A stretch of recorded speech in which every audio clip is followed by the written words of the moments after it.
Soudain, dans un silence terrifiant, 2 cartouches d'imprimante se soulevèrent lentement du chariot devant moi. Elles lévitaient, immobiles dans les airs, comme suspendues par une main invisible.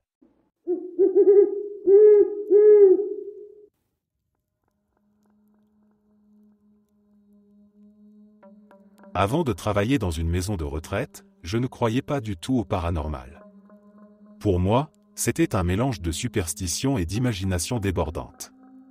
Mais mon expérience là-bas a profondément changé ma perception des choses. Dès mon premier jour, j'ai ressenti un étrange sentiment d'être constamment observé. Même lorsque j'étais hors du champ des caméras de sécurité, cette sensation persistait, comme un regard invisible pesant dans mon dos. Je mettais ça sur le compte du stress du travail jusqu'à ce que des événements bien plus perturbants commencent à se produire. Tout a commencé par des objets qui tombaient de manière inexplicable. Mais rapidement, les incidents sont devenus plus intenses. Un soir, alors que je remplissais des papiers à l'accueil, un distributeur de désinfectant fixé au mur a été projeté à environ 5 mètres comme s'il avait été arraché par une force invisible. Une autre fois, j'ai vu de mes propres yeux un gobelet en plastique, posé sur le comptoir de la salle de repos, s'envoler brusquement de l'autre côté de la pièce sans aucune explication rationnelle. Ce n'était pas un mouvement lent, ni un simple glissement dû à l'humidité, il avait été lancé. Le moment le plus dérangeant reste lié à la chambre 209, celle de Bill. Bill avait été un ancien résident de l'établissement, décédé plusieurs années auparavant. Personne n'évoquait son nom, mais il semblait que lui n'avait jamais quitté les lieux. Un jour, un visiteur qui passait la nuit dans la chambre 209 est descendu à la réception, l'air troublé. Il nous a expliqué qu'il était en train de prendre une douche quand un homme était entré dans la pièce. L'intrus s'était contenté de dire calmement « Ne vous inquiétez pas, c'est juste Bill ». Convaincu qu'il s'agissait d'un employé, le visiteur a voulu en savoir plus sur lui après sa douche. Notre sang s'est glacé quand il nous a décrit l'homme, grand, les cheveux gris clairs, vêtu d'un vieux pull tricoté. Personne parmi le personnel ne correspondait à cette description. Le nom Bill a immédiatement réveillé un souvenir chez l'un de mes collègues, qui s'est souvenu d'un ancien résident portant ce prénom. Le visiteur, perplexe, a insisté et a proposé de vérifier dans les anciens dossiers qu'il triait dans le bureau administratif. Quelques heures plus tard, il est revenu, livide. Il avait retrouvé la fiche de Bill, qui avait bien vécu dans la chambre 209 avant de décéder dans son sommeil il y a plusieurs années. Alors qu'il partageait cette découverte avec nous, un coup net et puissant a retenti contre la fenêtre de la salle commune, bien que personne ne se trouvait dehors. Tout le monde s'est figé. Au même instant, de l'autre côté de la pièce, plusieurs tableaux d'affichage et des porte-documents fixés au mur sont tombés simultanément dans un fracas assourdissant. Depuis, nous avons accepté que Bill faisait toujours partie de la maison. Il n'a jamais montré de signes de malveillance, mais il semble aimer attirer l'attention de temps en temps, comme s'il refusait d'être oublié. Aujourd'hui encore, lorsqu'un objet tombe sans raison apparente ou lorsqu'un coup résonne quelque part dans les couloirs, on se contente de sourire avec un mélange de crainte et de respect, c'est juste Bill.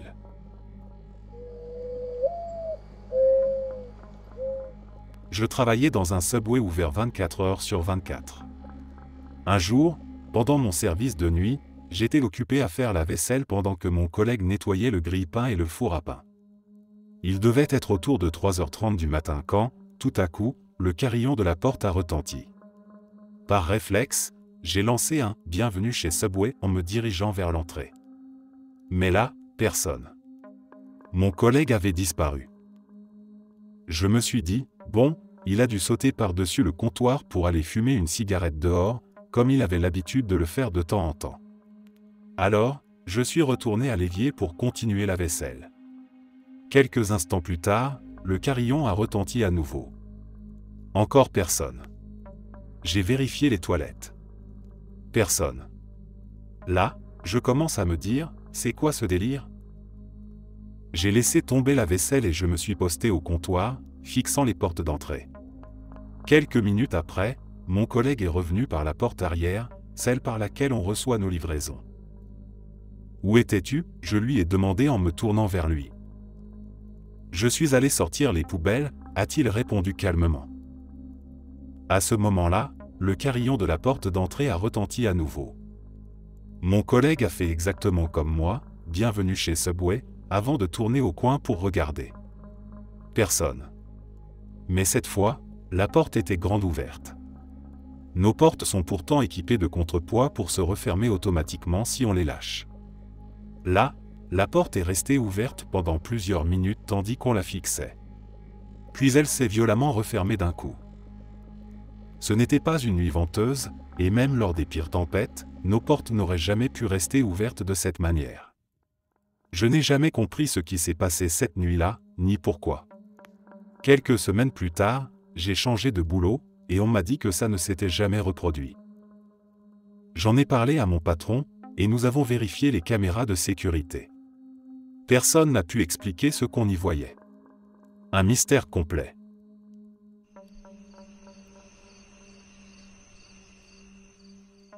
Travailler dans un cinéma en tant que projectionniste est un emploi plutôt solitaire, surtout la nuit.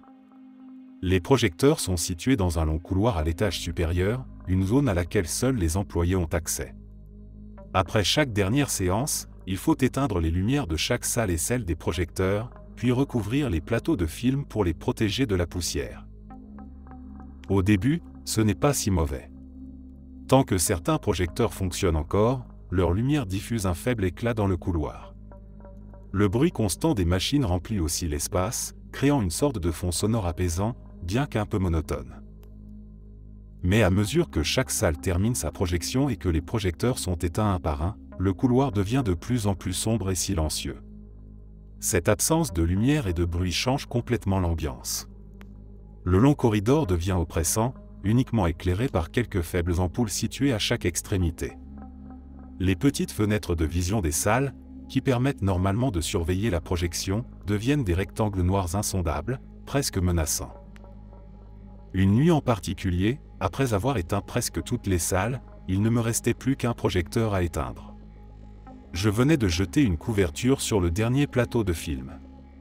Par habitude, j'ai levé les yeux vers la petite fenêtre de vision en face de moi, celle de la salle désormais vide et plongée dans l'obscurité. Et c'est là que je l'ai vu. Un visage.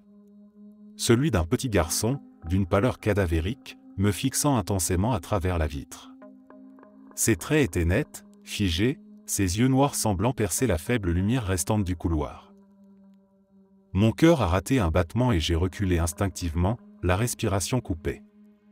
L'espace d'un instant, j'ai cru que mon esprit me jouait un tour à cause de la fatigue ou du jeu d'ombre créé par les faibles lumières. Mais non, ce visage était là. Réel. Figé. Quand j'ai repris mes esprits, j'ai scruté la fenêtre à nouveau. Rien. Seulement l'obscurité totale de la salle vide. Je me suis précipité vers l'escalier menant à l'intérieur de la salle pour vérifier. En entrant, la pièce était parfaitement déserte, les rangées de sièges silencieuses et immobiles. Le plus étrange, ces fenêtres de vision sont situées à environ 2,5 à 3 mètres au-dessus du dernier rang. Impossible pour quiconque d'atteindre cette hauteur sans une échelle, et même là, il n'y aurait nulle part où poser une échelle sans qu'elle soit visible.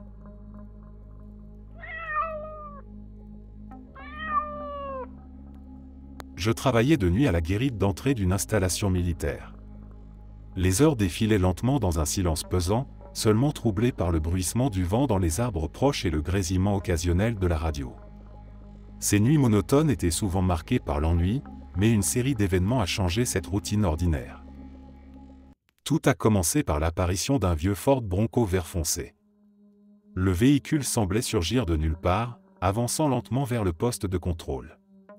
Chaque fois que je sortais de la guérite pour me préparer à l'intercepter, il s'arrêtait net, effectuait un demi-tour précis et repartait dans l'obscurité sans un bruit. Pas de salut, pas de signe de reconnaissance, juste une retraite silencieuse et calculée. Cela s'est produit 2 ou 3 fois, toujours de la même manière. La 4e fois, déterminé à comprendre ce qui se passait, j'ai mémorisé sa plaque d'immatriculation juste avant qu'il ne disparaisse à nouveau dans la nuit.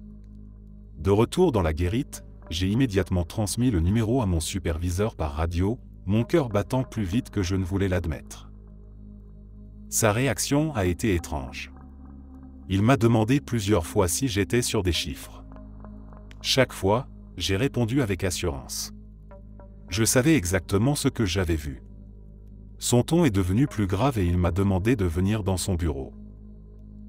Là, il m'a montré un rapport d'accident datant de plusieurs années. Le document détaillait un violent accident impliquant un vieux Ford Bronco vert foncé avec la même plaque d'immatriculation. Le conducteur avait perdu la vie sur le coup et le véhicule avait été déclaré complètement détruit. Le rapport incluait même des photos de l'épave déformée et calcinée. Je suis resté sans voix, essayant de comprendre comment un véhicule détruit et radié pouvait se présenter encore et encore à notre poste de contrôle.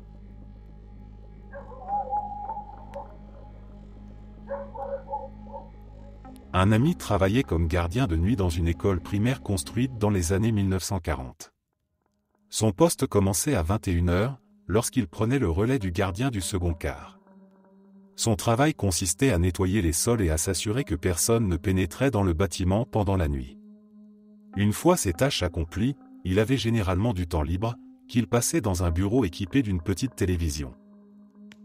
Au début, tout semblait normal. Parfois, il remarquait des lumières allumées dans des salles de classe qu'il était certain d'avoir éteintes. Des portes de placard et des armoires s'ouvraient et se refermaient toutes seules. Pensant à un problème électrique ou à un courant d'air, il n'y prêtait pas attention. Il était sceptique quant au paranormal, alors il mettait ces incidents sur le compte de coïncidence ou d'un bâtiment vieillissant. Pendant le premier mois, il se forçait à aller vérifier les bruits. Il explorait prudemment les couloirs sombres, espérant attraper un éventuel intrus. Mais chaque fois, il ne trouvait rien. Personne. Aucun signe de passage. Lassé de ses recherches infructueuses et après avoir été ignoré par son supérieur lorsqu'il lui en parlait, il a fini par s'y habituer et a cessé de vérifier. Les choses ont pris une tournure plus inquiétante avec le temps. Les portes ne se contentaient plus de se fermer doucement, elles claquaient brutalement, résonnant dans les couloirs vides. Des éclats de rire d'enfants, des courses folles, et parfois des cris stridents retentissaient au loin, comme si une récréation invisible se déroulait quelque part dans le bâtiment désert. Il trouvait souvent des poubelles renversées ou des objets déplacés de manière inexplicable. Les incidents sont devenus plus personnels. Des objets ont commencé à voler dans sa direction sans raison apparente. Il fouillait les environs à chaque fois, mais il était toujours seul. Pas de cachette, pas de trappe secrète. Juste lui et un silence pesant après chaque incident. Malgré ses craintes croissantes, il ne pouvait pas se permettre de démissionner. Le salaire était bon, et il avait besoin de cet emploi pour aider sa famille. Chaque nuit, il se précipitait pour terminer ses tâches le plus vite possible, puis se réfugiait dans le bureau. Il plaçait la télévision face à la porte pour garder un œil constant sur l'entrée, restant sur le qui-vive jusqu'à l'arrivée de l'équipe du matin à 6h. La dernière nuit qu'il a passée là-bas a scellé son sort. Assis dans son fauteuil, concentré sur la télévision, il a soudainement senti une main ferme saisir l'arrière de sa chaise et le renverser brutalement en arrière. La chute a été si violente qu'il a cru un instant qu'un collègue lui faisait une blague de très mauvais goût. Mais il était seul. La porte était toujours fermée à clé. Aucun endroit où quelqu'un aurait pu se cacher. Sous le choc, il s'est relevé, a attrapé le téléphone du bureau et a appelé son patron au beau milieu de la nuit. Il a démissionné sur le champ, promettant de revenir le matin pour rendre ses clés. Des années plus tard, il a appris une sinistre vérité sur l'histoire de l'école. Un chercheur local, fasciné par les légendes entourant l'établissement, avait découvert qu'avant les rénovations, il y avait eu une piscine couverte dans l'aile principale du bâtiment. Plusieurs enfants y avaient trouvé la mort dans des accidents tragiques au fil des années. Finalement, l'administration avait décidé de remplir la piscine de béton et d'agrandir le bâtiment par-dessus. Cette révélation a fait remonter un frisson familier dans son dos. Toutes les étranges manifestations prenaient soudain un sens sinistre. Il n'a jamais remis les pieds dans cette école, et même après sa démolition, il évite encore l'endroit où elle se dressait autrefois. Certaines choses sont mieux laissées dans l'oubli.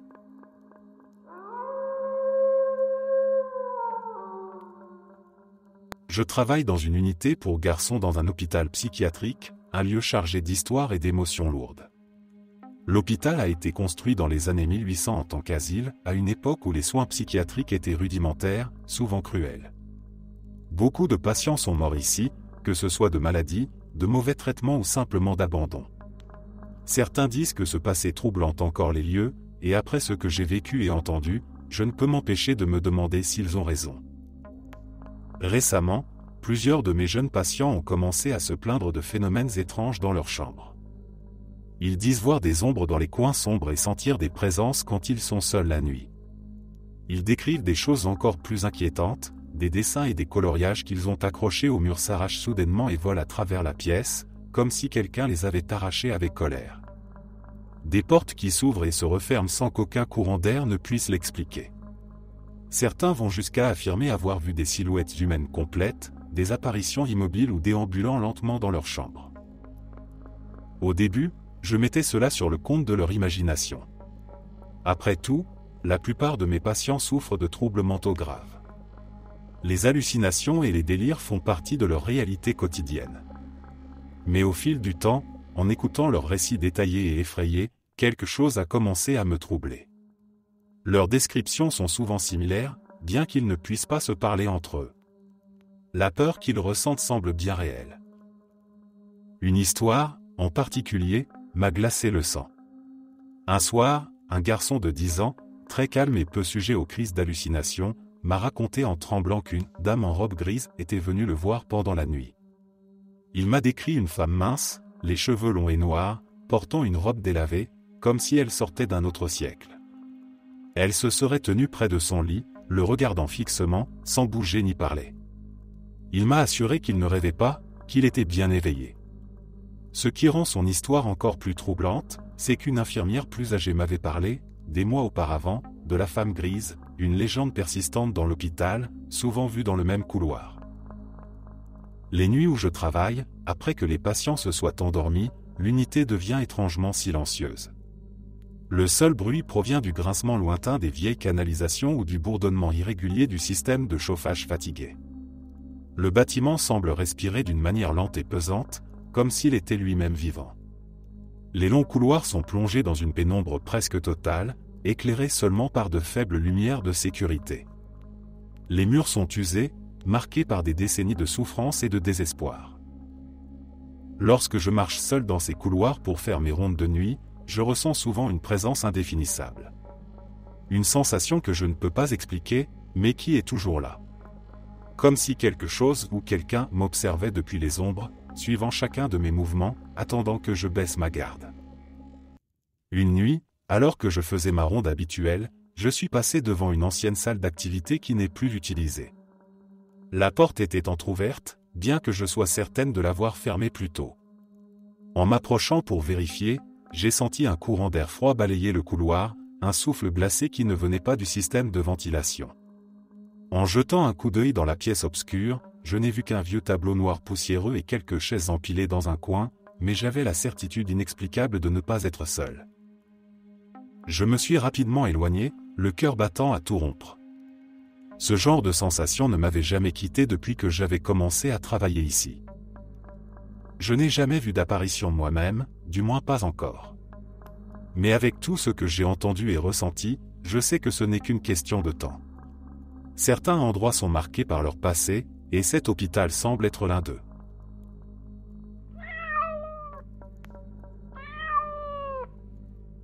Ma femme est infirmière et pendant quelques années, elle a travaillé de nuit dans une unité de soins palliatifs, un service dédié à l'accompagnement des patients en fin de vie. C'est un environnement où la mort fait partie du quotidien, où chaque patient est là pour recevoir des soins de confort avant de s'éteindre paisiblement, que ce soit à l'hôpital ou à domicile. L'une des particularités de cette unité était que chaque chambre était équipée d'une petite radio, un vieux modèle à cadran. Selon elle, il arrivait parfois qu'une de ces radios s'allume toute seule au milieu de la nuit, sans qu'aucun patient ou membre du personnel ne soit à proximité. Au début, elle mettait cela sur le compte d'un dysfonctionnement technique. Mais avec le temps, elle a remarqué un schéma troublant, chaque fois que la radio s'allumait spontanément, un patient de cette chambre décédait dans l'heure qui suivait. Ce phénomène s'est répété assez de fois pour que même les infirmiers les plus sceptiques commencent à y prêter attention. Certains considéraient cela comme une sorte de signe mystérieux, une annonce silencieuse de la fin imminente. Une sorte d'étrange messager. Une nuit particulièrement mouvementée, L'unité était en sous-effectif et ma femme courait d'une chambre à l'autre, débordée par les soins à prodiguer. Au beau milieu de cette agitation, le son d'une radio qui s'allume soudainement a résonné dans l'un des couloirs. C'était une chanson douce, presque mélancolique, comme un écho venu d'un autre temps. Fatiguée et à bout de nerfs, elle a laissé tomber son dossier sur le chariot, a pris une profonde inspiration et s'est dirigée vers la chambre d'où provenait la musique. La pièce était plongée dans l'obscurité, la seule lumière venant du couloir. Le patient, déjà inconscient, respirait faiblement. Face à cette scène familière mais accablante, elle s'est avancée vers la radio et, avec plus d'exaspération que de peur, elle a lancé d'une voix forte et irritée. « Ça suffit. J'ai pas le temps pour ces conneries ce soir. » Presque instantanément, la radio s'est tue dans un claquement sec, comme si elle avait obéi. Le reste de son quart de nuit s'est déroulé sans incident. Aucun autre patient n'a expiré avant la fin de son service. Mais au moment où elle a terminé son quart et a quitté l'hôpital, elle a appris qu'un des patients était décédé peu après son départ, dans la même chambre où la radio s'était allumée. Elle n'a jamais trouvé d'explication rationnelle à ces événements. Ce n'était pas une panne électrique ni une mauvaise connexion, car le phénomène ne se produisait jamais en dehors de ces moments précis.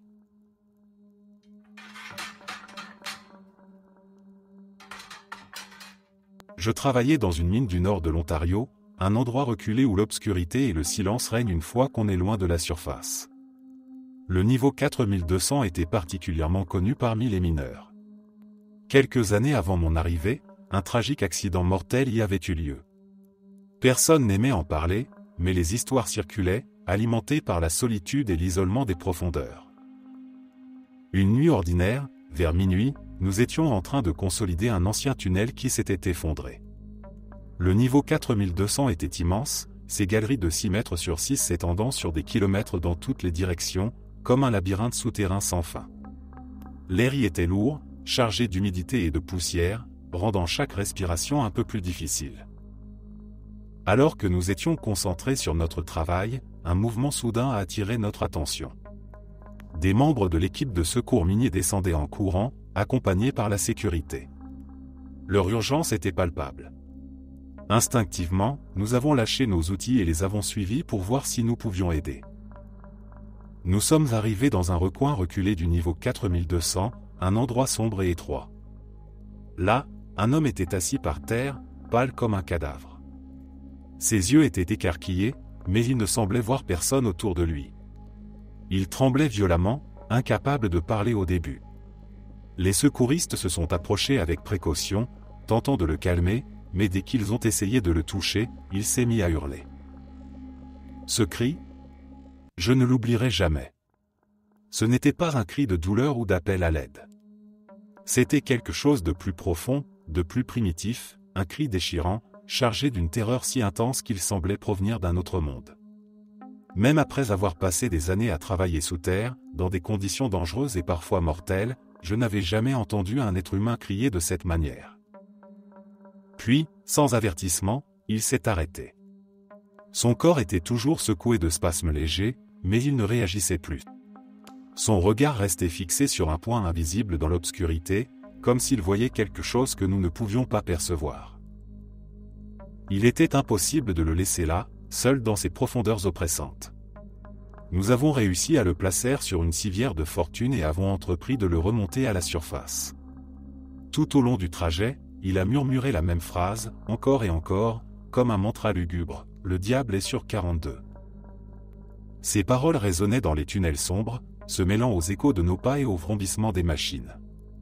Plus nous nous éloignions de cet endroit maudit, plus son murmure devenait faible, jusqu'à ce qu'il cesse complètement alors que nous approchions de la sortie. Après cet incident, personne n'a pu expliquer ce qui lui était arrivé. Il n'y avait aucune trace d'accident, aucune blessure physique apparente. Personne ne voulait spéculer, mais une tension inhabituelle planait sur l'équipe les jours suivants. 2 ans plus tard, un nouvel incident a été signalé. Exactement au même endroit. Un autre mineur avait été retrouvé dans le même état, paralysé par la peur, murmurant la même phrase maudite. Je ne crois pas qu'ils aient vraiment vu le diable. Mais chaque fois que je travaille sur le niveau 4200, cette histoire reste tapie dans un coin de mon esprit. Je travaille dans les forces de l'ordre et une nuit, mon partenaire et moi avons été envoyés sur une intervention pour une activation d'alarme. Rien d'inhabituel, sauf que c'était un endroit inconnu pour nous, un appel que nous n'avions jamais reçu auparavant. Il nous a fallu un moment pour trouver la maison, car elle était cachée, loin de la route, sans lumière extérieure. Lorsqu'on l'a finalement trouvée, l'endroit était étrangement sinistre, des toiles d'araignées partout, aucune décoration extérieure, pas de poubelle ni d'objets usuels qu'on s'attendrait à voir autour d'une maison habitée. Tout semblait figé dans le temps. Nous avons suivi notre procédure habituelle en nous séparant pour vérifier l'extérieur. Je me suis dirigé vers un carport situé au rez-de-chaussée, à côté d'un atelier verrouillé. Rien d'inhabituel de mon côté. Mon partenaire a fait le tour opposé de la maison pour me rejoindre. En explorant davantage, j'ai trouvé un escalier extérieur menant au 2e étage, où il y avait une immense véranda couverte. C'était gigantesque, presque aussi grande que le carport en dessous. 4 ensembles de meubles en osier étaient disposés, comme si des fêtes en plein air avaient eu lieu, il y a 60 ans. Mon partenaire m'a finalement rejoint à l'étage, et nous avons discuté brièvement de l'étrange disposition de la maison. Quelque chose me mettait mal à l'aise, sans que je puisse dire quoi. En regardant à travers la baie vitrée, j'ai remarqué que l'intérieur de la maison semblait figé dans les années 60, un tapis vintage, pas de télévision ni d'appareils électroniques, juste un mobilier ancien disposé comme dans un décor figé depuis des décennies. Par curiosité, j'ai demandé à notre centrale quel type d'alarme avait été déclenché. La réponse a été étrange, sortie du grenier. Mon partenaire et moi nous sommes figés. Une sortie de grenier ? Qui installe un système de sécurité sur un grenier, surtout dans une maison abandonnée comme celle-ci ? Nous avons cherché un accès au grenier dans le salon, mais rien. Puis, un mauvais pressentiment m'a frappé. Et si l'accès était à l'extérieur, dans la véranda ? Je me suis retourné et j'ai levé les yeux. Il était là. Directement au-dessus de nous, un accès au grenier, avec un détecteur d'alarme visible sur le côté. L'endroit semblait inerte, mais l'ambiance était insupportablement lourde. Mon partenaire, toujours prêt à plaisanter, a suggéré que je devrais monter pour vérifier. Je lui ai dit que je n'irais pas. Mais il a insisté pour jouer à pierre, papier, ciseaux. Comme un idiot, j'ai accepté. J'ai perdu. L'arme à la main, je suis monté lentement sur l'échelle rouillée, mon cœur battant à tout rompre. L'odeur qui émanait du grenier était rancie, un mélange de vieux bois humide et de poussière ancienne, mais avec une note étrange, presque comme si quelque chose de vivant avait pourri là-haut pendant des décennies. En jetant un coup d'œil rapide, je n'ai vu aucune personne ni aucun signe de vie, juste des vieilleries poussiéreuses. L'ambiance était sinistre, presque suffocante. Je me suis dépêché de redescendre, les mains tremblantes, sans rien dire à mon partenaire à part, rien à signaler. Alors que nous partions en voiture, mon partenaire, toujours sarcastique, a lancé une plaisanterie glaciale. On s'est trompé. On cherchait quelqu'un qui essayait de rentrer dans le grenier. Et si c'était quelque chose qui essayait d'en sortir ? Nous avons ri nerveusement, essayant de cacher notre malaise, et avons quitté les lieux. À environ 800 mètres de la maison, alors que nous roulions dans nos véhicules respectifs, j'ai vu quelque chose du coin de l'œil. Une silhouette, debout sur le bord de la route, juste à la limite des phares. Une femme noire, vêtue de vêtements sombres, tenant un sac clair dans sa main. C'était rapide, mais suffisamment net pour me figer un instant. Je n'ai rien dit, pensant que c'était mon imagination.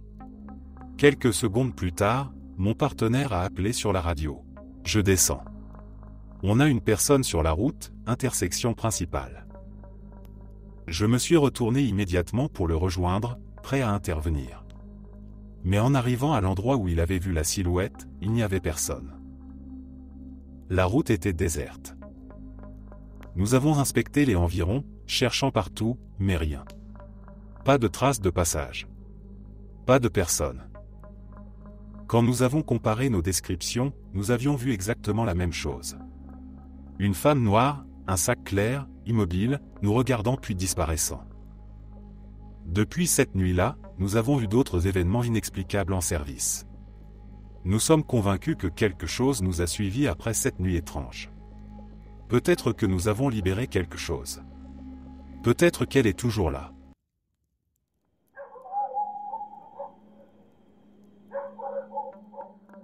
Travailler comme veilleur de nuit dans les baraquements d'une base militaire m'a complètement fait revoir mes croyances sur le paranormal. Je pourrais écrire un livre entier sur tout ce que j'ai vécu là-bas, mais certaines expériences restent gravées dans ma mémoire plus que d'autres. Voici 3 des incidents les plus troublants que j'ai vécus. Une nuit, alors que je montais la garde près de l'escalier du 2e étage, j'ai entendu des cris provenant d'une chambre au bout du couloir. Pensant à une bagarre, je me suis précipité vers la porte et l'ai ouverte d'un coup sec. À l'intérieur, plusieurs soldats me fixaient, pâles et tendus, en pointant du doigt le plafond près du mur. « Ils recommencent » ont-ils crié presque en chœur. En demandant des explications, ils m'ont raconté qu'ils voyaient fréquemment un visage apparaître derrière les dalles du plafond, comme si quelqu'un soulevait les carreaux pour les observer. Ils étaient certains que quelqu'un était caché de l'autre côté du mur, dans la pièce adjacente qui, selon le plan des lieux, étaient les toilettes communes. Déterminé à éclaircir l'affaire, je suis allé vérifier les toilettes. Personne. Pas de traces d'intrusion. J'ai alors grimpé sur un bureau dans leur chambre et soulevé une dalle du plafond pour voir ce qu'il y avait derrière. Rien. Juste un mur de parpaing qui montait jusqu'au plafond de l'étage supérieur, avec à peine quelques centimètres d'espace derrière les dalles. Absolument impossible que quelqu'un puisse se cacher là. 2 des soldats ont littéralement pris leur couverture et sont allés dormir dans le couloir cette nuit-là. Moi aussi, je me suis senti glacé jusqu'aux os. Une autre fois, en pleine journée cette fois-ci, j'ai entendu un vacarme provenant de la chambre d'un nouveau soldat. Lorsque je suis arrivé, un type costaud était en train de pousser violemment un casier métallique contre le mur, le souffle court. Ses camarades se tenaient autour, figés, les yeux écarquillés. Essoufflé, le soldat m'a expliqué qu'il avait cru que quelqu'un était caché derrière le casier et s'était amusé à le pousser pour les effrayer. Pensant qu'il s'agissait d'une mauvaise blague, il avait empoigné le casier et l'avait violemment plaqué contre le mur, mais il n'y avait personne derrière. Ce qui rendait le tout encore plus étrange, c'était ce bruit constant de grattement métallique provenant de l'intérieur du casier. Le soldat à qui il appartenait l'a ouvert, mais l'intérieur était vide, mis à part quelques affaires personnelles. Dès que la porte du casier se refermait, le bruit recommençait, un son lent et régulier de métal qu'on racle doucement, comme si quelque chose essayait de s'en échapper. Même après avoir inspecté le casier plusieurs fois dans la journée, le grincement n'a jamais cessé. Cela a mis tout le monde mal à l'aise pendant des semaines. Une autre fois, vers la fin de la session d'entraînement, quand les instructeurs commençaient à être un peu plus amicaux, j'ai assisté à un événement qui a profondément marqué même notre sergent instructeur, une femme dure et inflexible connue pour son professionnalisme sans faille.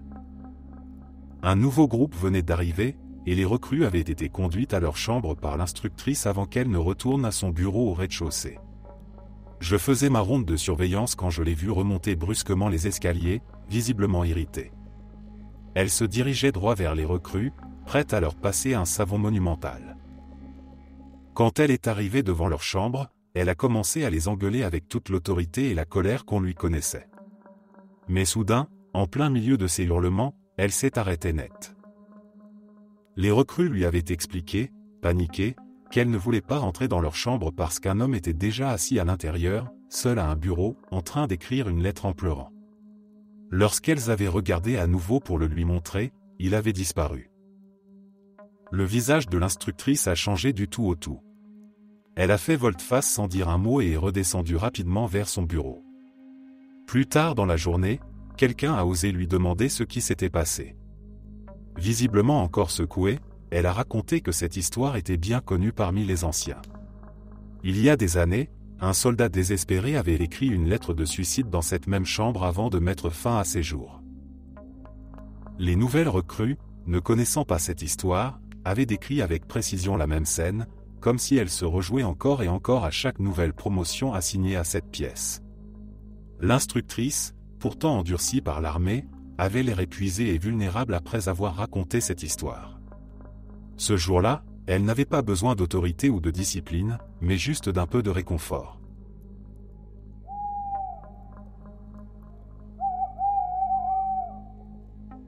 Il y a quelques années, je faisais un stage dans un studio d'enregistrement à New York, un endroit ouvert 24 heures sur 24, même lorsqu'aucun client n'était présent. Situé à un étage supérieur d'un immeuble de bureaux, l'accès était strictement contrôlé en raison de la valeur du matériel à l'intérieur. On ne pouvait pas atteindre l'étage du studio en appuyant simplement sur le bouton de l'ascenseur, ce bouton était verrouillé et ne pouvait être activé que par quelqu'un se trouvant à la réception du studio. Le système de sécurité était solide, une caméra à l'entrée principale au rez-de-chaussée, une autre à l'entrée de l'ascenseur, et une troisième à l'intérieur de l'ascenseur lui-même. Depuis le bureau d'accueil, on pouvait voir en direct toutes ces caméras sur un écran. Lorsqu'une personne arrivait, on devait la voir entrer dans l'ascenseur avant de pouvoir déverrouiller le bouton de l'étage du studio pour lui permettre de monter. Une nuit, je travaillais le quart de nuit avec un collègue. On faisait un peu de ménage et de maintenance, rien de spécial. Vers 3h30 du matin, on a entendu l'ascenseur se mettre en mouvement. Ce n'était pas normal, après 18h, il n'y avait plus personne dans le bâtiment à part nous. Tous les bureaux étaient vides. Intrigué, mon collègue a jeté un coup d'œil aux écrans de surveillance. L'ascenseur était vide. Pas de mouvement sur les caméras des entrées, et personne à l'intérieur.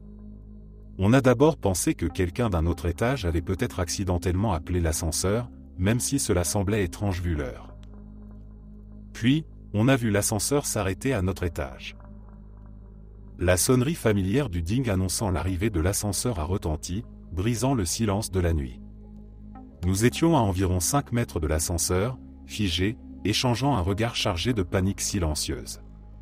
On ne voulait pas que ces portes s'ouvrent, pas dans cette atmosphère étrange et silencieuse. Elles se sont ouvertes. Personne. Le couloir devant nous était complètement vide. Personne n'avait appuyé sur le bouton d'appel. L'ascenseur n'avait pas pu monter tout seul.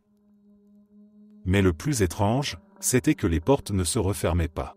Normalement, elles se fermaient après environ 5 secondes si personne n'entrait. Mais là, rien. Les portes restaient ouvertes, comme si quelque chose était debout dans l'embrasure, bloquant le capteur infrarouge. Nous étions paralysés, fixant ce vide sombre et silencieux avec une tension insupportable. Chaque seconde qui passait était une éternité. Finalement, après ce qui nous a semblé être une éternité, peut-être 20 à 30 secondes, les portes se sont lentement refermées, et l'ascenseur est redescendu au rez-de-chaussée sans aucun passager. Nous sommes restés là, immobiles, encore sous le choc, avant de nous regarder et de murmurer simultanément « Qu'est-ce que c'était bordel ?» Le lendemain, on a raconté l'incident à quelques collègues. L'un d'eux a pâli immédiatement et a avoué que la même chose lui était arrivée une nuit où il était seul. Il a dit que ça l'avait tellement terrifié qu'il avait failli perdre le contrôle de lui-même. Peut-être qu'il y a une explication logique à tout ça, un dysfonctionnement de l'ascenseur, un bug informatique, mais l'ambiance sombre et oppressante de cet étage du studio, combinée à ce que nous avons vécu cette nuit-là, reste l'une des expériences les plus effrayantes de ma vie. Certaines nuits, l'endroit semblait avoir sa propre vie, une présence qui semblait aimer rappeler que nous n'étions peut-être pas vraiment seuls.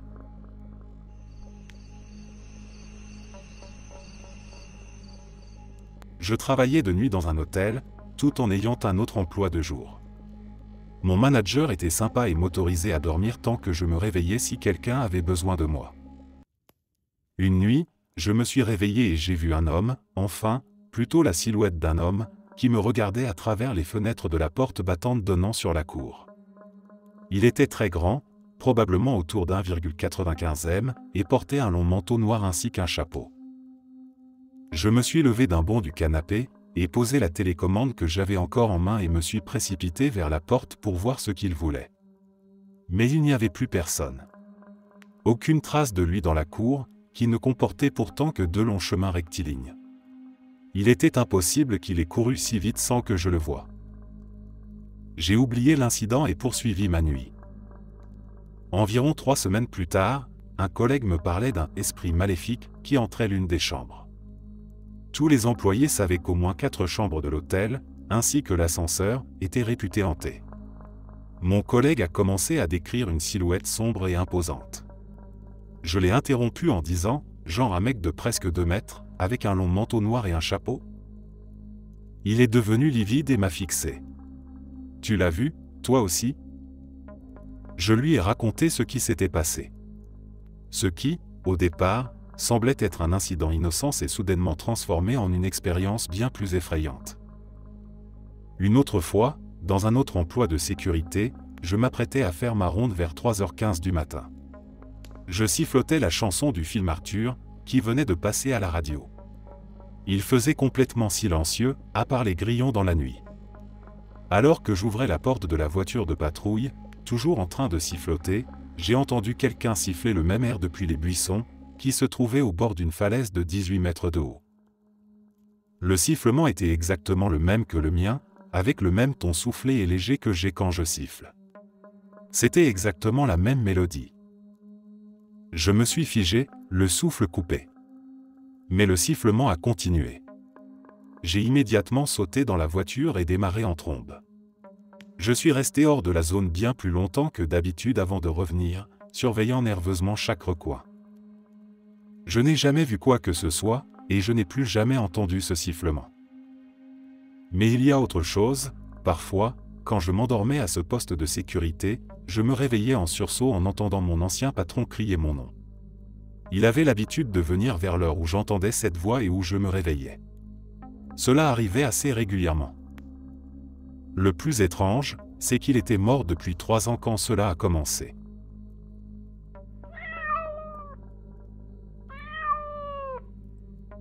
Je travaillais de nuit dans une station-service isolée en périphérie de la ville. C'était un de ces quarts calmes et monotones où le temps semble s'étirer indéfiniment. Le silence pesant n'était perturbé que par le bourdonnement des néons fatigués au-dessus des pompes à essence et le léger craquement du comptoir en plastique lorsque je m'y-appuyais, somnole. Vers 3h du matin, une voiture a lentement pénétré sur le parking de la station. Une berline ancienne, aux lignes robustes, d'un bleu profond légèrement terni par le temps. Ses phares jaillissaient comme des spectres lumineux dans l'obscurité environnante. Elle s'est arrêtée devant la pompe numéro 3, juste en face de la grande baille vitrée de la boutique. Un homme est sorti du véhicule. Grand, mince, vêtu d'une veste sombre aux coutures usées. Sa démarche était posée, presque mécanique. Il a attrapé le pistolet de la pompe et a commencé à faire le plein, le regard fixé droit devant lui, impassible. Son visage restait dans l'ombre des phares, rendant ses traits difficiles à discerner. Je l'ai observé distraitement, comme je le faisais souvent pour tuer l'ennui. Rien d'inhabituel jusque-là. Quelques secondes plus tard, je me suis retourné vers l'écran de la caisse enregistreuse pour vérifier l'état des pompes, mais un étrange malaise m'a poussé à jeter un coup d'œil à nouveau vers la pompe numéro 3. La voiture et l'homme n'étaient plus là. L'endroit où il se trouvait était vide, plongé dans le même silence immobile qu'auparavant. Je suis resté figé, l'esprit confus. Aucun bruit de moteur ne s'était fait entendre, aucune trace de départ sur le gravier poussiéreux, rien qui puisse expliquer cette disparition soudaine.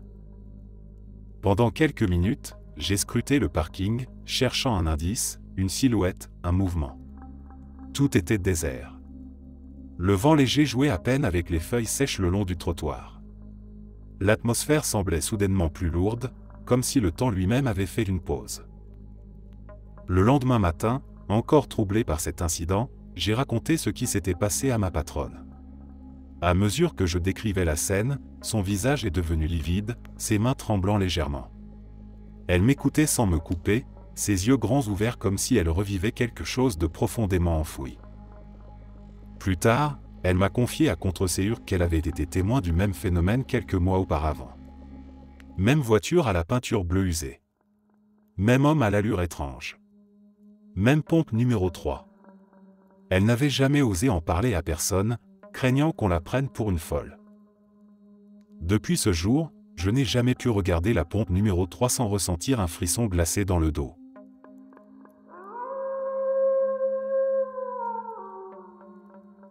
Je travaillais dans un bar en Écosse, juste à côté d'une entreprise de pompes funèbres. En fait, le bar faisait autrefois partie du funérarium avant d'être transformé en établissement de nuit. À l'entrée principale, le nom de l'ancienne entreprise était toujours gravé dans la pierre d'accueil, Ferguson 1891, un souvenir permanent de l'histoire lugubre du lieu. Bien que nous fermions toujours vers 1h du matin au plus tard, l'endroit dégageait une ambiance étrange dès que la nuit tombait. Chaque soir, après la fermeture, nous devions faire le ménage et compter la caisse. Une personne restait en bas pour gérer l'argent, tandis que l'autre nettoyait le bar et le reste du bâtiment. C'était une routine simple mais qui devenait vite inquiétante quand on se retrouvait seul dans l'obscurité partielle du vieux bâtiment.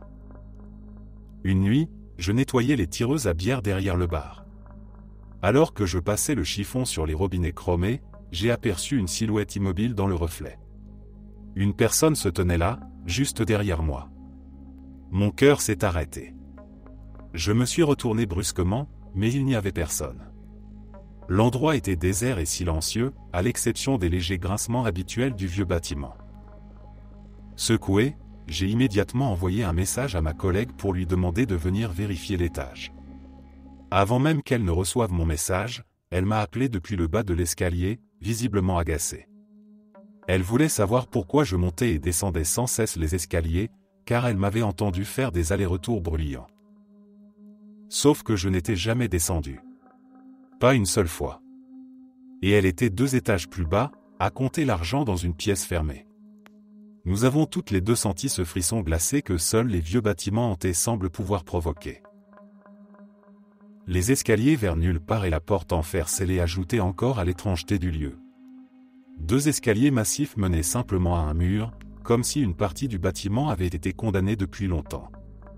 Dans notre cave à vin, il y avait une immense porte en fer rouillé, équipée d'un grand volant métallique pour l'ouvrir, un peu comme dans un vieux sous-marin.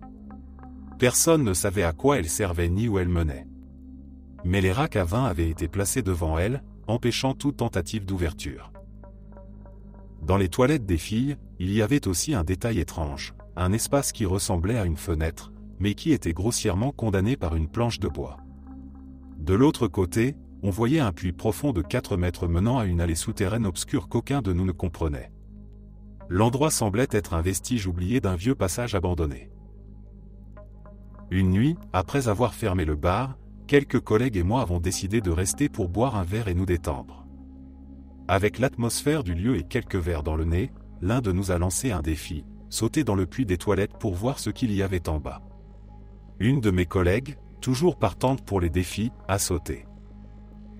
Au début, tout le monde riait et plaisantait. Elle était bien, debout dans ce passage sombre et poussiéreux, souriant. Puis, elle est devenue soudainement très silencieuse. Son visage s'est figé et elle a demandé de l'aide, la voix tremblante. Nous l'avons remontée aussi vite que possible, mais elle semblait paniquée et confuse. Elle n'a rien dit de plus et est partie directement chez elle. Quelques jours plus tard, nous avons réussi à la faire parler. Elle nous a avoué qu'après être descendue dans le puits, elle avait senti une main ferme se refermer sur son avant-bras, comme si quelqu'un l'attrapait. Ce n'était pas une caresse légère ni un frôlement accidentel. C'était une prise ferme et froide, une main qui serrait son bras. Même après avoir quitté ce travail, je ne peux m'empêcher de repenser à cet endroit.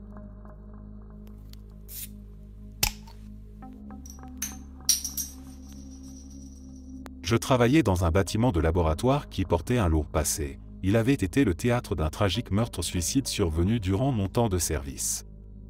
L'événement avait marqué tout le personnel, laissant une atmosphère pesante malgré les efforts pour aller de l'avant. Une nuit, j'ai dû rester tard pour stériliser du matériel à l'autoclave en prévision d'une expérience prévue le lendemain. L'autoclave se trouvait dans une pièce adjacente à l'ancien laboratoire où le drame s'était déroulé. Le bâtiment était presque désert, et je n'avais croisé personne pendant toute la soirée. Après avoir chargé le matériel et lancé le cycle de stérilisation, je me préparais à quitter la pièce. Alors que ma main touchait presque la poignée de la porte, un bruit sourd a résonné dans le couloir juste à l'extérieur. Cela ressemblait à un crash, un bruit de chute lourde et désordonnée. Le son sec et brutal m'a figé sur place pendant une fraction de seconde. Prenant une profonde inspiration, j'ai ouvert la porte lentement et scruté le couloir faiblement éclairé. Devant moi, une table en bois utilisée comme espace de rangement était entièrement vidée. Son contenu, bouteilles d'eau, liasses de documents, stylos et carnets gisaient éparpillés sur le sol dans un chaos total. Comme si quelqu'un avait balayé la table d'un geste viol. Le bâtiment était silencieux, à part le bruit régulier du système de ventilation. Je me suis avancé dans le couloir, jetant des coups d'œil nerveux de chaque côté. Il n'y avait aucune trace de mouvement, aucun son de pas. Si quelqu'un avait renversé le contenu de la table et pris la fuite, je l'aurais forcément vu ou entendu. Un frisson glacé a parcouru mon échine tandis que je retournais dans la salle d'autoclave. Laisser le matériel à l'intérieur toute la nuit aurait enfreint le protocole de sécurité, ce qui signifiait que je devais attendre la fin du cycle, soit environ 1h30. Je suis resté là, chaque minute s'étirant en une éternité, mes oreilles aux aguets, espérant que rien d'autre d'inexplicable ne se produirait. Heureusement, le reste de la soirée s'est déroulé sans incident. Lorsque le cycle s'est terminé, j'ai soigneusement retiré le matériel stérilisé et me suis empressé de quitter les lieux. Je n'ai même pas essayé de ramasser ce qui était tombé dans le couloir. Quelque chose dans cette chute inexplicable me disait que tenter de remettre les choses en place pourrait provoquer un autre événement étrange. Depuis cette nuit-là, chaque fois que je suis passé dans ce couloir, mon regard se posait inévitablement sur cette table. Même si elle était de nouveau rangée comme si rien ne s'était passé, je ne pouvais m'empêcher de sentir une présence persistante, comme un écho du passé, figé entre ces murs froids.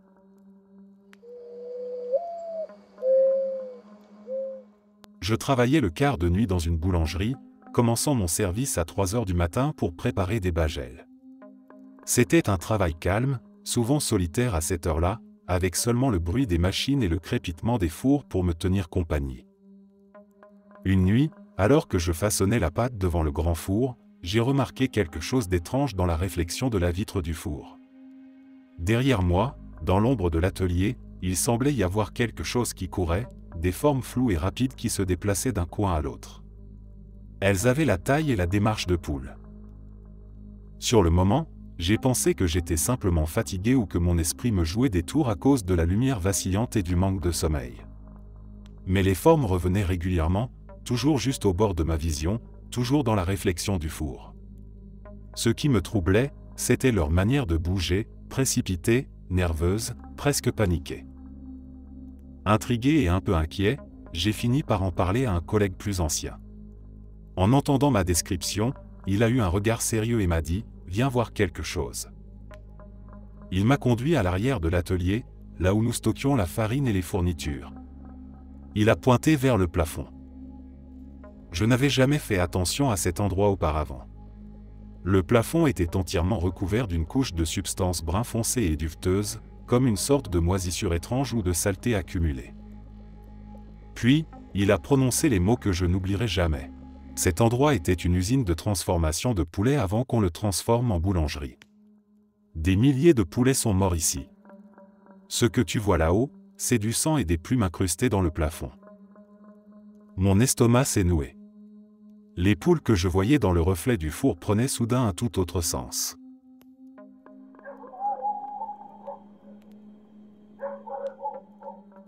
Travailler de nuit dans un supermarché peut sembler banal, mais l'endroit où je travaillais entre 2015 et 2017 était tout sauf ordinaire. De nombreux collègues et moi avons vécu des expériences étranges et inexpliquées qui continuent de me hanter aujourd'hui. Plusieurs nuits, en travaillant seul à nettoyer l'allée des viandes ou à balayer les sols, je voyais des ombres se déplacer rapidement dans mon champ de vision périphérique. Des silhouettes indistinctes, comme des personnes passant rapidement d'un rayon à l'autre. Ce n'était pas qu'une simple impression. Même les anciens collègues parlaient de ces formes sombres qui semblaient toujours être là quand on s'y attendait le moins. Les voix murmurantes étaient aussi un phénomène régulier, parfois, on entendait quelqu'un parler alors qu'on était seul dans le magasin. Il arrivait que certains soient convaincus d'avoir entendu nos voix respectives alors que nous étions absents. Le sentiment d'être observé était presque constant, surtout lors des quarts de nuit en solitaire. Les objets déplacés sans raison étaient un autre mystère de ce lieu. Des boîtes de céréales et des produits de nettoyage bien rangés à l'arrière des étagères étaient projetés au sol, sans explication logique. Une fois, un bidon de déterge Tide, pourtant placé tout au fond de l'étagère, a été retrouvé au milieu de l'allée. Personne n'avait entendu le bruit de sa chute, et le produit était intact. Le plus troublant, c'était qu'il était posé à plat, comme s'il avait été délibérément déplacé. Une boîte de céréales est même tombée directement sur le sol sans rebondir, comme si quelqu'un l'avait lancée. Mon ancien superviseur était seul à ce moment-là et a quitté l'allée immédiatement après, visiblement secoué. La salle de découpe de la viande était l'endroit le plus effrayant. Un soir, alors que je nettoyais les tables de préparation avec le tuyau d'arrosage, j'ai vu les portes en plastique de l'entrée bouger soudainement, comme si quelqu'un était passé à travers. Pourtant, il n'y avait personne dans la pièce, et aucun courant d'air ne pouvait expliquer ce mouvement. Ces portes sont suffisamment lourdes pour que seul un mouvement physique puisse les faire bouger. Plus tard dans la nuit, après avoir fini de nettoyer et éteint les lumières, j'ai vu le trancheur de charcuterie se déplacer légèrement, comme si quelqu'un jouait avec. Mon ancien superviseur a aussi vécu des moments glaçants. Alors qu'il comptait la caisse près du coffre-fort, il a entendu des pas derrière lui. Quand il s'est retourné, il n'y avait personne. Quelques secondes plus tard, il a entendu une voix masculine menaçante lui hurler « Espèce de salope » juste à côté de son oreille. Terrifié, il a abandonné son travail et a attendu que l'équipe de nuit arrive. Une autre nuit, un collègue nommé Trip était en haut, parlant au téléphone, quand il a vu quelqu'un entrer dans la salle de découpe des viandes. Pensant qu'un client s'était faufilé après la fermeture, il a couru dans la pièce en criant à la personne de sortir immédiatement. Mais la pièce était vide. Nous avons souvent vu des figures sombres se déplacer à travers les allées. Les lumières venaient d'être changées, donc ce n'était pas un problème d'éclairage. Les chariots utilisés pour transporter les bacs de viande se déplaçaient parfois tout seuls, et nous entendions des bruits d'équipement bouger sans raison. À plusieurs reprises, nous avons aussi vu des visages sombres apparaître brièvement dans les fenêtres de la salle de découpe. Une nuit particulièrement troublante, alors que la musique d'ambiance jouée par le système d'intercom s'était brièvement arrêtée, nous avons entendu le ping habituel annonçant qu'un appel allait être passé. Mais au lieu d'un message, il y a eu un murmure léger, étouffé, avant que tout ne retombe dans un silence total. Nous avons immédiatement vérifié chaque téléphone du magasin, mais rien n'était anormal.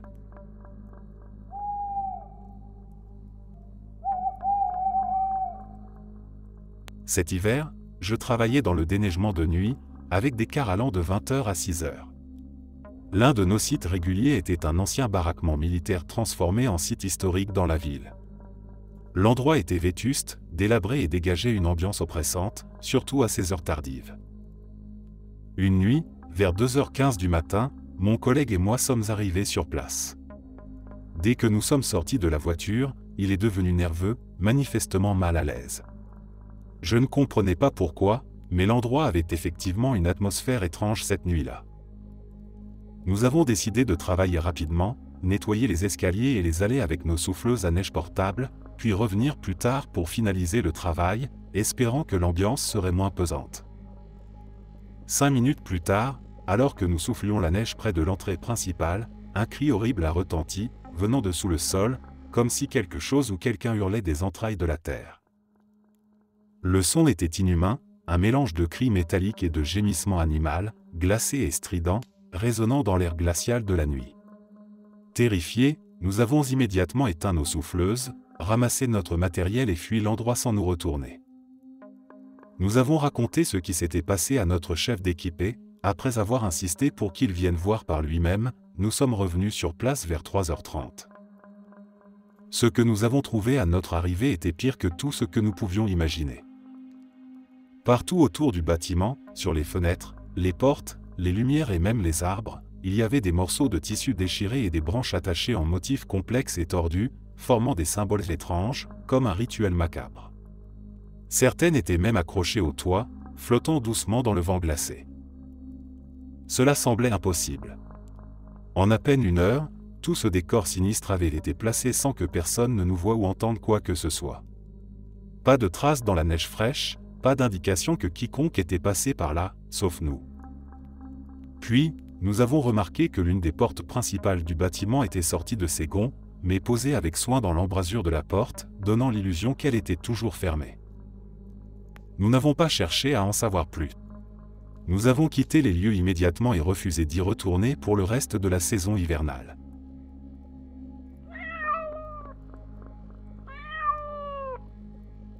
Mon père était étudiant en dentisterie et travaillait d'arrache-pied pour obtenir son doctorat. Les études étant coûteuses, il n'avait pas d'autre choix que de louer un appartement minable dans un quartier difficile de Philadelphie. L'endroit était vétuste, avec des murs en papier mâché, des fenêtres à moitié cassées et une porte d'entrée barrée de vieilles planches. L'appartement ne comptait qu'une pièce principale, une petite cuisine, une salle de bain minuscule et un sous-sol sombre qu'il évitait autant que possible. Lui et son colocataire avaient divisé l'espace en 2 zones de vie sommaires. À cause des tentatives répétées d'effraction, il était devenu un dormeur léger. Le moindre bruit le réveillait, et il prenait immédiatement son couteau de chasse pour faire le tour de l'appartement. Après quelques affrontements musclés avec des intrus, les gangs du coin avaient fini par apprendre à ne pas s'approcher de chez lui. Parmi les équipements bancals de l'appartement se trouvait un vieux réfrigérateur antédiluvien qui avait probablement connu les années 1950. La lumière intérieure était grillée depuis le jour de l'emménagement, et aucune réparation n'avait jamais été tentée. Une nuit, alors qu'il dormait profondément, un bruit distinct de déplacement venant de la cuisine l'a réveillé. Les planchers en bois fatigués grinçaient sous des pas légers. En alerte immédiate, il a saisi son couteau et s'est dirigé lentement vers la cuisine, prêt à affronter un autre intrus. À son arrivée, il s'est figé sur place. La porte du réfrigérateur, qui ne fonctionnait plus correctement, était grande ouverte, et la lumière intérieure brillait d'un éclat intense. Pourtant, il savait pertinemment que cette ampoule était morte depuis des années. Devant le frigo, une vieille femme, enveloppée dans un châle râpé, fouillait tranquillement parmi les maigres provisions stockées sur les étagères. Ses gestes étaient lents, presque mécaniques. Elle semblait totalement inconsciente de sa présence. Élevant la voix, il a crié d'un ton fort et menaçant, espérant la faire fuir comme il l'avait fait avec d'autres intrus. Ce qui s'est passé ensuite l'a marqué à vie. La vieille femme a levé la tête dans sa direction. Ses yeux étaient sombres et vides, sans lueur humaine. Puis, d'un coup sec, la lumière s'est éteinte comme si quelqu'un avait appuyé sur un interrupteur invisible. Elle avait disparu. Pas un bruit de pas, pas de mouvement, rien. Seule la porte du réfrigérateur s'est violemment refermée dans un claquement métallique qui a résonné dans la cuisine silencieuse. Mon père est resté figé sur place, tremblant légèrement, incapable de comprendre ce qui venait de se passer. Après quelques minutes à reprendre son souffle et à inspecter chaque recoin de l'appartement, il a dû se rendre à l'évidence, il était seul. À ce jour, il n'a jamais trouvé d'explication rationnelle à cette nuit étrange. Il connaissait l'état de son réfrigérateur, il n'avait jamais eu de lumière fonctionnelle. Et même si quelqu'un avait réussi à pénétrer dans l'appartement, il aurait forcément entendu la porte d'entrée craquer ou les fenêtres se briser. Mon père, autrefois farouchement opposé à toute idée de paranormal, admet aujourd'hui que certaines choses échappent à la logique humaine. L'image de cette vieille femme immobile devant le réfrigérateur reste gravée dans son esprit, un mystère qu'il n'a jamais pu résoudre.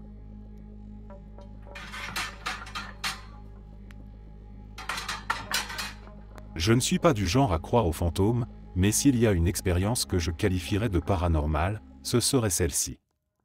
Je travaille comme assistant de soins dans l'un des services d'urgence les plus importants de ma ville. Une de mes nombreuses responsabilités consiste à prodiguer des soins post-mortem aux patients qui décèdent sous notre surveillance. Une nuit, vers 2 heures du matin, j'ai été appelé dans la chambre d'un patient âgé, en soins palliatifs, qui venait de s'éteindre. Sa famille avait déjà fait ses adieux et quitté la pièce. Je me suis donc préparé à lui prodiguer les soins nécessaires, retirer les sondes, les fils et les moniteurs, lui donner un dernier bain, enlever ses objets de valeur pour les rendre à la famille, puis l'habiller d'une blouse avant de le placer dans un linceul. J'ai l'habitude de parler à mes patients, même après leur décès. Cela me permet de rester calme et de maintenir un sentiment de respect et de dignité envers eux. Ce sont toujours mes patients, même après leur dernier souffle. Je leur explique ce que je fais à chaque étape, comme je le ferais s'ils étaient encore conscients. Ce soir-là, alors que je terminais la toilette du patient, une étrange sensation m'a envahi. Une présence indéfinissable, comme si j'étais observé. C'était un poids léger mais palpable, une attention concentrée sur moi. Je me suis figé un instant, les sens en alerte. Puis, sans avertissement, j'ai senti une main se poser doucement sur mon épaule. Une main ferme mais apaisante. Avant que je puisse bouger, une voix masculine, calme et sincère, a murmuré un simple « merci ». La main est restée posée un moment, comme pour s'assurer que le message était bien passé. Mon cœur battait à tout rompre, mais je n'ai pas bougé, figé entre la peur et l'incrédulité. Puis, tout à coup, la sensation a disparu. La pièce est redevenue froide et silencieuse, comme si rien ne s'était passé. Plus aucune présence, seulement moi et le corps sans vie du patient, paisiblement allongé.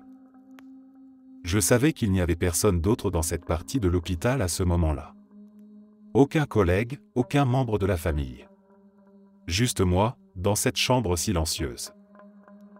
Je choisis de croire que le patient, d'une manière ou d'une autre, était reconnaissant pour le soin et le respect que je lui avais accordé, même après son décès. Peut-être que mon habitude de parler et d'expliquer mes gestes avait trouvé un écho, là où je ne l'attendais pas. Depuis, chaque fois que je fais des soins post-mortem, je continue à parler à mes patients. Non pas par peur ou par superstition, mais parce que, ce soir-là, j'ai appris que même dans les instants les plus silencieux et les plus solitaires, il se pourrait bien que quelqu'un écoute encore.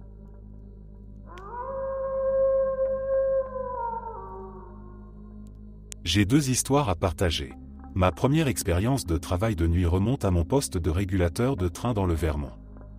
Le centre de régulation était installé dans une ancienne gare ferroviaire, un bâtiment centenaire chargé d'histoire. C'était un lieu empreint d'une atmosphère particulière, comme figé dans le passé. Une nuit, vers 4 heures du matin, alors que j'étais au bout de mon 6e jour consécutif de travail, j'ai vu une silhouette immobile devant les toilettes. C'était un homme blanc d'une 40aine d'années, vêtu de manière semi-formelle, comme s'il venait d'une autre époque. Il était parfaitement immobile, me fixant sans expression. Je me suis levé, pensant que c'était un client perdu ou un employé que je n'avais pas reconnu.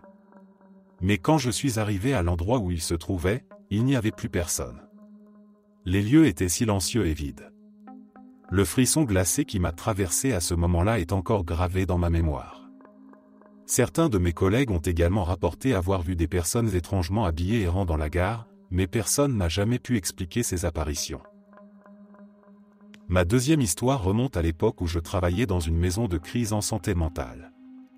C'était un endroit ressemblant à une maison normale, un niveau en dessous de l'hospitalisation psychiatrique, où les personnes en situation de crise pouvaient rester pour recevoir du soutien et éviter de rechuter. Parmi les nombreuses chambres, il y en avait une en particulier qui donnait des vibrations étranges à tout le monde.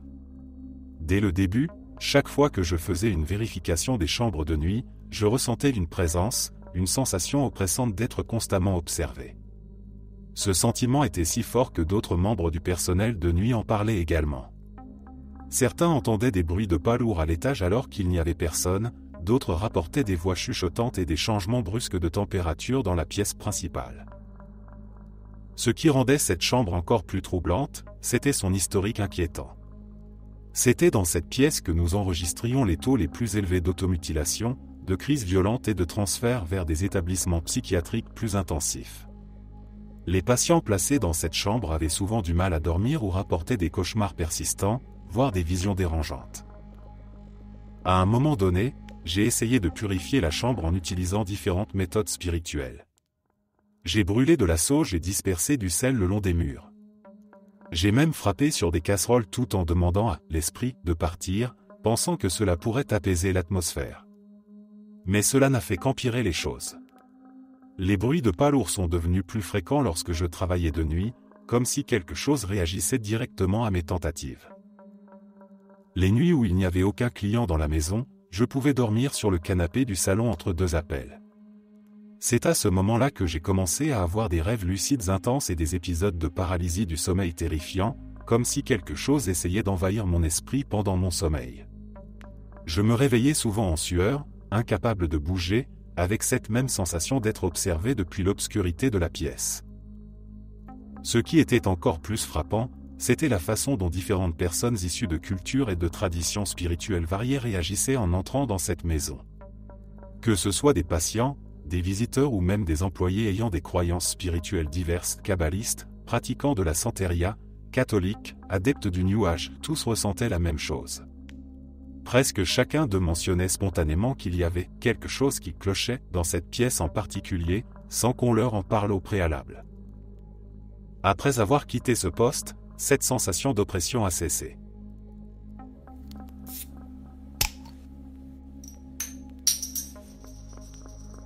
Dans l'hôpital où je travaille, il y a une chambre en particulier qui a toujours eu une ambiance un peu étrange, mais je n'y avais jamais prêté trop d'attention, jusqu'à cette série d'événements troublants. Tout a commencé avec une patiente admise dans cette chambre.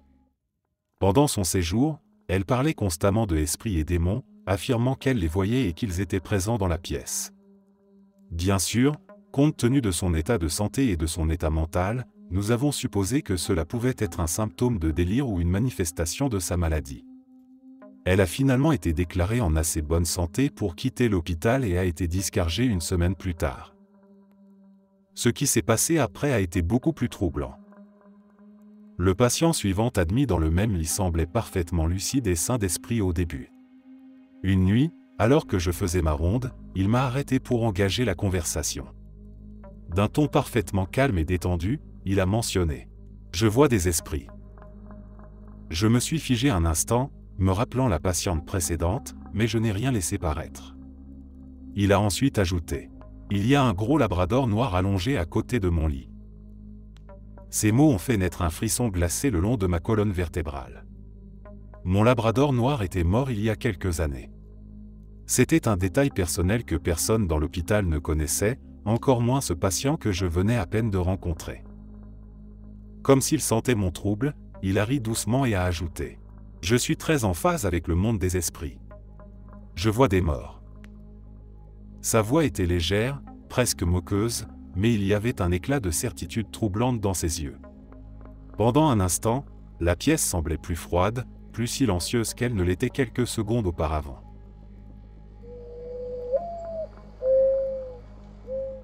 Travailler dans une unité psychiatrique de nuit peut être éprouvant, non seulement à cause des responsabilités liées aux patients, mais aussi en raison de l'atmosphère étrange qui semble imprégner l'endroit.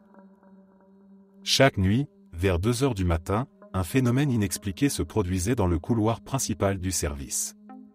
On entendait des pas précipités, comme si quelqu'un courait sur le sol dur du couloir. Le bruit était net, régulier, et toujours suivi du claquement viol de la porte du fond. Ce n'était pas une porte automatique, et rien dans le service ne pouvait expliquer un tel bruit. Intrigué, un soir, j'ai décidé de surveiller l'endroit pendant un de mes quarts de nuit. Je suis resté près de la zone où les bruits se produisaient habituellement, les oreilles aux aguets. Mais, malgré ma vigilance, rien ne s'est passé, jusqu'à ce que je détourne le regard quelques secondes à peine. Les pas ont soudainement commencé. Rapides, lourds, se rapprochant à vive allure dans le silence glacé du couloir. Je me suis précipité vers l'endroit d'où venait le bruit. Personne. Le couloir était totalement désert, les portes verrouillées, les lumières tamisées, et aucune trace visible de passage. Le silence complet. Le lendemain, j'en ai parlé à l'un des managers du service, espérant qu'il pourrait expliquer ce que j'avais entendu. Il a simplement hoché la tête et répondu d'un ton calme, presque blasé. « Ça arrive depuis des années. » Il a poursuivi en expliquant que presque tout le personnel de nuit avait été témoin du même phénomène à un moment ou à un autre. Certains pensaient que c'était le fantôme d'un ancien patient décédé dans l'unité des années plus tôt, bien qu'aucun dossier officiel ne mentionne quoi que ce soit de tragique à cet endroit précis. Pourtant, toujours à la même heure, les pas revenaient inlassablement, comme une sorte de rituel inexpliqué. Une autre nuit, alors que l'unité était étrangement calme, quelque chose d'encore plus terrifiant s'est produit. J'étais avec quelques collègues dans la salle commune lorsque tous les horloges murales à pile de l'unité ont commencé à tourner follement, simultanément, comme si quelqu'un avait inversé le temps. Les aiguilles des horloges tournaient à toute vitesse, créant un bruit mécanique inquiétant. Nous sommes tous restés figés, incapables de comprendre ce qui se passait. Une infirmière a crié, suivie par d'autres, et tout le monde dans le couloir a accouru pour voir la scène surréaliste. Après quelques secondes, les horloges se sont arrêtées brusquement, et tout est redevenu silencieux, comme si rien ne s'était jamais passé. Nous avons vérifié le système électrique et les piles des horloges, rien d'anormal. Aucune explication rationnelle n'a été trouvée, et l'incident n'a jamais été consigné officiellement. Mais tout le personnel présent cette nuit-là s'en souvient encore avec frisson et incrédulité.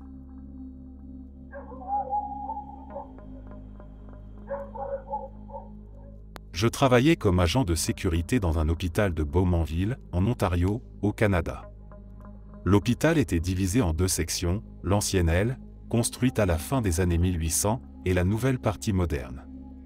Ces deux sections étaient reliées par de longs couloirs étroits et sombres qui dégageaient une ambiance étrange, surtout la nuit. Une nuit, alors que je faisais ma ronde habituelle, j'ai décidé de passer par un long couloir près de l'entrée principale de l'ancienne aile de l'hôpital. Ce couloir servait de zone de stockage pour les fauteuils roulants, et même en journée, il avait un aspect lugubre. Alors que je contournais le coin, je me suis arrêté net. Au bout du couloir, une femme se tenait debout, immobile. Elle portait un manteau bleu à boutons, des chaussures noires bien cirées et un chapeau à elle, ressemblant à un ancien modèle de chapeau médical ou d'infirmière. Elle m'a glacé le sang. Il y avait quelque chose dans sa posture et son immobilité qui me mettait terriblement mal à l'aise. Instinctivement, j'ai fermé les yeux un instant et regardé ailleurs pour reprendre mes esprits.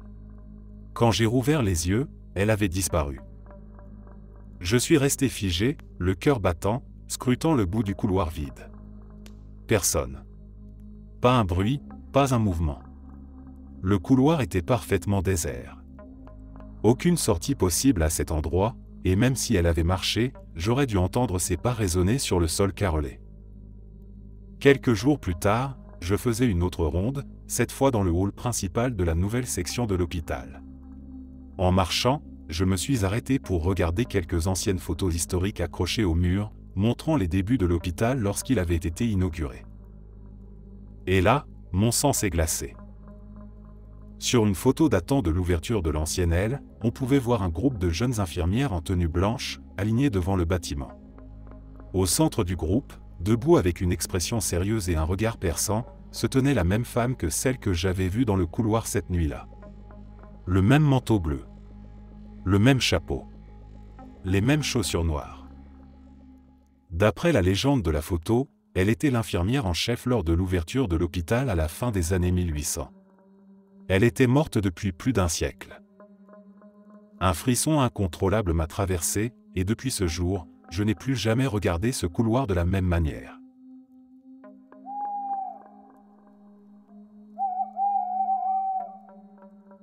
Je suis infirmière de nuit depuis de nombreuses années. Il y a quelques années, je travaillais dans une unité située dans la partie la plus ancienne d'un hôpital vieux de plus de 100 ans. Un jour, lors de réparations de routine, ils ont découvert de la moisissure et, selon les rumeurs, de l'amiante dans les murs. L'unité a donc été fermée pendant quelques mois pour des travaux de rénovation. Les infirmières ont été réparties un peu partout dans l'hôpital, souvent affectées à des tâches administratives ou à des missions ponctuelles. Cela nous laissait parfois beaucoup de temps libre, et nous nous retrouvions à chercher des moyens de tuer l'ennui. Une collègue, passionnée de chasse aux fantômes, avait investi dans un kit de chasse aux esprits assez sérieux, comprenant un détecteur EMF, un thermomètre infrarouge et un enregistreur vocal de bonne qualité. Avec tout ce temps libre, nous avons décidé de nous aventurer dans les coins les plus anciens et les plus effrayants de l'hôpital pendant nos quarts de nuit. La plupart du temps, nous ne trouvions rien de vraiment inhabituel, à part quelques pics d'EMF facilement explicables. Après quelques semaines, les travaux dans notre unité étaient presque terminés et les barrières de protection contre la poussière et les débris avaient été enlevées. Nous avons donc décidé de retourner dans certains des vieux couloirs et des chambres les plus hantées selon les légendes locales. L'atmosphère était glaçante. L'unité était complètement isolée du reste de l'hôpital, sans électricité, chauffage ni eau courante. Le silence était si total que chaque petit bruit semblait amplifié. L'endroit dégageait une ambiance pesante et oppressante, bien différente de l'agitation habituelle d'un hôpital en service. Nous sommes entrés dans l'une des chambres où plusieurs décès étaient survenus au fil des ans. Cette pièce se trouvait juste à côté du poste des infirmières et accueillait souvent des patients en phase critique. Nous avons installé l'enregistreur vocal, le thermomètre et le détecteur EMF avant de commencer à poser des questions aux esprits présents. Les premières questions étaient classiques. Quel est votre nom? Êtes-vous mort ici? Cherchez-vous à communiquer? Pendant un moment, rien ne s'est passé. Puis, lentement, la température a commencé à baisser de plusieurs degrés. C'était suffisamment notable pour que nous échangions des regards inquiets. Ensuite, le détecteur EMF a commencé à émettre de brèves impulsions. Pas constantes, juste des pointes occasionnelles. Nous nous sommes concentrés, hésitantes, mais curieuses. Puis, sans trop réfléchir, j'ai posé cette question, « Êtes-vous en colère d'être mort ici ?» À cet instant précis, le détecteur EMF a émis un son strident, presque assourdissant, comme s'il avait été surchargé. L'alarme était si forte qu'elle nous a fait sursauter. Nous nous sommes figés un instant avant de nous précipiter hors de la pièce, le cœur battant à tout rompre.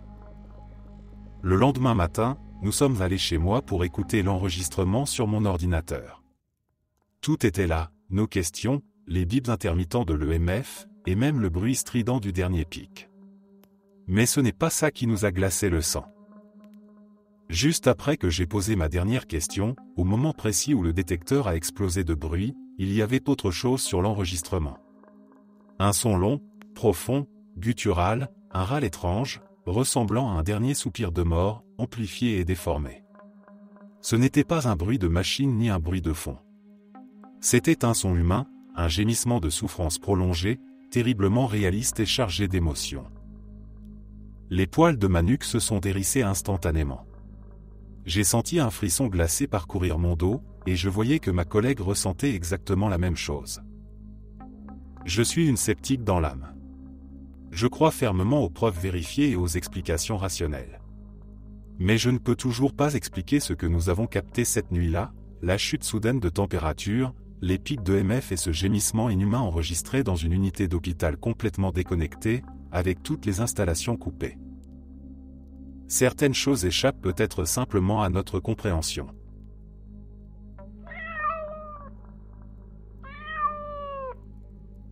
Lorsque j'ai commencé mon travail de nuit dans cet entrepôt de fournitures de bureau, je n'avais aucune idée de ce qui m'attendait. L'endroit était immense, un dédale de couloirs sombres bordés de hautes étagères remplies de cartons de stylos, de papier, de cartouches d'encre et d'autres articles du genre. Le silence régnait, seulement troublé par le bruit métallique des chariots et le bip monotone des scanners. C'était un travail solitaire, mécanique, parfait pour quelqu'un comme moi qui appréciait la tranquillité et la routine. Au début, je ne prêtais pas attention aux histoires que j'entendais. Des rumeurs circulaient parmi mes collègues. On murmurait que des objets bougeaient seuls, que des boîtes tombaient inexplicablement, et que certains avaient même vu des articles léviter brièvement avant de retomber lourdement sur le sol.